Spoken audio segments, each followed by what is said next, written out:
जिला अमेठी की जिला अध्यक्ष महिला मोर्चा भाजपा से आशा वाजपेयी हैं और साथ में प्रदेश कार्य समिति सदस्य श्रीमती ब्रजुला सचान हमारे साथ यहाँ पे हैं। आइए मैं इनसे जानने की कोशिश करता हूँ कि किस तरीके से भाजपा 2022 के विधानसभा चुनाव में अपना जलवा लहराती है। तो मुझे ये बताएं मृदुला जी कि इस बार का जो विधानसभा इलेक्शन हो रहा है और आप, जैसा भी मुझे जानकारी मिली है कि आप मध्य प्रदेश से यहाँ पे आई हैं, तो मेरे समझ में ये नहीं आ रहा है कि क्या भाजपा के कार्यकर्ताओं की कमी हो गई क्या, जो उनको बाहर से लोगों को बुलाना पड़ रहा है प्रचार कराने के लिए। क्या सारे मंत्री, सारे सांसद यहाँ पे आकर के प्रचार करेंगे तभी बीजेपी जीत पाएगी? नहीं, ऐसा नहीं है। देखिए, भारतीय जनता पार्टी हमारा एक परिवार है। हम परिवार में हर सदस्य के लिए काम करते हैं, तो हमारे लिए मध्य प्रदेश, उत्तर प्रदेश कोई अलग नहीं है, क्योंकि हम एक परिवार के सदस्य हैं। उस नाते हमारे भाई को यहाँ टिकट मिला हुआ है, चंद्र प्रकाश मिश्र मटियारी जी को, तो हम उनके प्रचार के लिए यहाँ पे आए हुए हैं। इसमें तो सवाल ही नहीं खड़ा होता है कि यहाँ कार्यकर्ता नहीं है। यहाँ हर बूथ तक हमारे कार्यकर्ता का गठन है, क्योंकि यहाँ पे मैं 5 दिन से लगातार प्रवास कर रही हूँ, बूथ तक जा रही हूँ मेरी जिलाध्यक्ष आशा वाजपेयी जी के साथ में, जहाँ महिला मोर्चा का गठन, पुरुष मोर्चे का तो गठन होता ही था, लेकिन आज महिलाएं योगी सरकार से इतना खुश हैं कि वो बाहर फील्ड में निकल करके भारतीय जनता पार्टी का काम कर रही हैं। तो यहाँ कार्यकर्ताओं की कमी नहीं है, क्योंकि हमारा परिवार है, तो परिवार में आना हमारा एक सौभाग्य है, इस कारण से हम आए। जैसा भी आपने मुझे बताया कि पिछले 5 दिनों से आप प्रचार कर रही हैं, जनसंपर्क कर रही हैं, तो क्या मुझे बताएंगे इसमें क्या आपको कोई दिक्कतें तो नहीं हो रही हैं? क्योंकि यहाँ पे समय के सपा पहले से ये सीट जीत चुकी थी और राकेश प्रताप सिंह यहाँ के विधायक रह चुके हैं, तो उनके जो कार्यकाल रहा है, ये 5 वर्षों का जो कार्यकाल रहा है, उसमें क्या जनता की तरफ से आपको सहयोग मिल रहा है? देखिए, हम जनता में जाते हैं, हम उनसे ये सवाल कभी नहीं करते हैं कि हम भारतीय जनता पार्टी से आए हैं। हम तो सिर्फ उनसे पूछते हैं, बहन आप क्या इस सरकार से खुश हैं? तो उनका सीधा जवाब होता है, बहन हम योगी सरकार जब से आई है उत्तर प्रदेश में, सबसे ज़्यादा तो हम अपने आप को सुरक्षित महसूस करते हैं। फिर दूसरा, इस सरकार में हमें रहने के लिए घर दिया है। हर व्यक्ति का एक सपना होता है कि छोटा सा घर हो, लेकिन हमारा खुद की एक छत हो।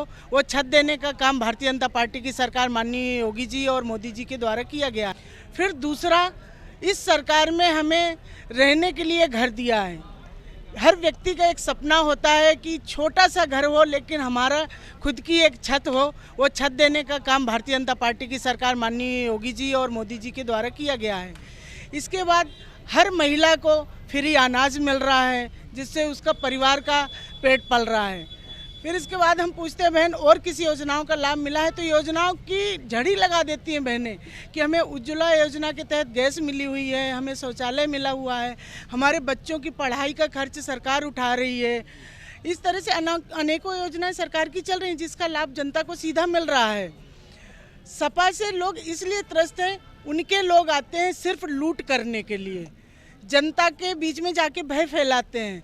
उस भय से मुक्त होने के लिए गौरीगंज की जनता इस बार भारतीय जनता पार्टी के साथ है, भैया मटियारी जी के साथ में है, क्योंकि भय मुक्त हमें प्रदेश दिया है योगी जी ने, तो इस विधानसभा को हमें भय मुक्त करना है। और जब डबल इंजन की सरकार होगी, स्मृति दीदी ईरानी यहाँ से सांसद है हमारी, उन्होंने बहुत विकास किया है, लेकिन कहीं ना कहीं जब क्षेत्र में हमारा विधायक नहीं होता है तो हमें काम करने में थोड़ी सी कठिनाइयाँ होती हैं।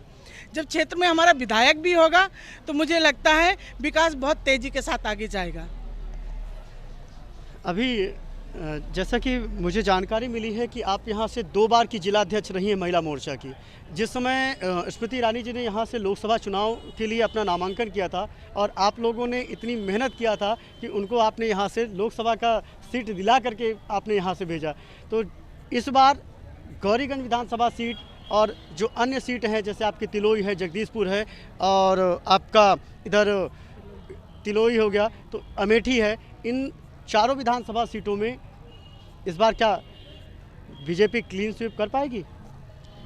हाँ, पूरी आशा है कि हम जैसे पिछली बार हम 3 विधानसभा जीते थे, इस बार हम चारों विधानसभा जीत रहे हैं। जैसे कि दीदी को हम लोगों ने जिता कर भेजा तो दीदी बहुत काम कर रही हैं, लेकिन 3 विधायक हमारे हैं, वहाँ पे विकास ज़्यादा हो रहा है। विधानसभा गौरीगंज में विकास कम हो रहा है, हमारा अपना विधायक नहीं है। लेकिन जनता अब जान चुकी है कि जैसे 3 विधानसभा में विकास हो रहा है, वैसे ही विकास हमको गौरीगंज में चाहिए। तो उसके लिए पूरी जनता उत्साहित है। महिलाएं तो सड़क पे आ गई हैं। जैसे उन्होंने दीदी को जिताया था, वैसे चंद्र प्रकाश मिश्र मटियारी को जिताकर हम लोग कमल का एक छोटा सा फूल देकर विधानसभा में भेजेंगे और मोदी जी को वो समर्पित करेंगे। ऐसा हम लोगों का पूरा उद्देश्य है। और दीदी स्मृति ईरानी का आशीर्वाद है, तब तो हमारे पास दीदी की तैयारी को जिताकर हम लोग कमल का एक छोटा सा फूल देकर विधानसभा में भेजेंगे और मोदी जी को वो समर्पित करेंगे। ऐसा हम लोगों का पूरा उद्देश्य है। और दीदी स्मृति ईरानी का आशीर्वाद है, तब तो हमारे पास दीदी की स्मृति ईरानी का आशीर्वाद नहीं था 22 में, इस 17 में, अभी 22 में उनका पूरा पूरा आशीर्वाद है। तो चंद्र प्रकाश मिश्र मटियारी जी तो जीत के ही जाएंगे, ये पूरा विश्वास है। बहुत ये थे हमारे साथ मृदुला जी और आशा वाजपेयी, गौरीगंज।